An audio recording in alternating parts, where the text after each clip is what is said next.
আহসান মঞ্জিল বুড়িগঙ্গার তীরে ঢাকার নবাবদের রাজকীয় প্রাসাদ।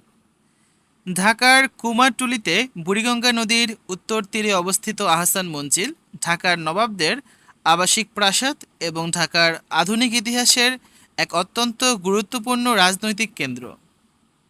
1859 খ্রিস্টাব্দে ঢাকার নবাব খাজা আব্দুল গনি এই প্রাসাদটি নির্মাণ কাজ শুরু করেন এবং তার পুত্র খাজা আহসানউল্লাহর নামানুসারে 1872 খ্রিস্টাব্দে নামকরণ করা হয় আহসান মঞ্জিল।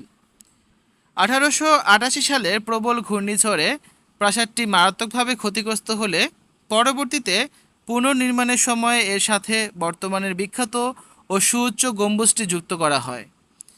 প্রাসাদটি ইন্দো স্যারাসেনিক বা ইউরোপীয় রেনেসাঁ স্থাপত্য শৈলীর এক দৃষ্টিনন্দন উদাহরণ, যার উজ্জ্বল গোলাপি রং দূর থেকেই মানুষের দৃষ্টি আকর্ষণ করে। আহসান মঞ্জিল মূলত দুটি অংশে বিভক্ত। পূর্ব পাশের গম্বুজযুক্ত অংশকে বলা হয় রংমহল এবং পশ্চিম পাশের অংশটিকে বলা হয় অন্দরমহল। প্রাসাদের দক্ষিণে বুড়িগঙ্গা নদীর দিকে মুখ করে একটি বিশাল রাজকীয় সিঁড়ি উপরের তলায় উঠে গেছে। এই প্রাসাদের অভ্যন্তরে রয়েছে সুপ্রশস্ত নাচঘর, ডাইনিং হল, বিলিয়ার্ড রুম এবং নবাবদের ব্যবহৃত লাইব্রেরি।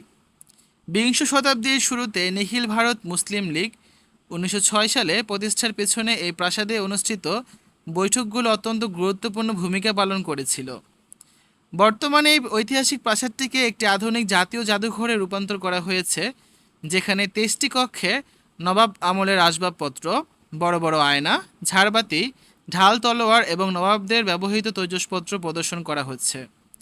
আহসান মঞ্জিল ঢাকার ঔপনিবেশিক আমলের নবাবী শৌখিনতা এবং রাজনৈতিক উত্থান পতনের এক অনন্য স্মারক।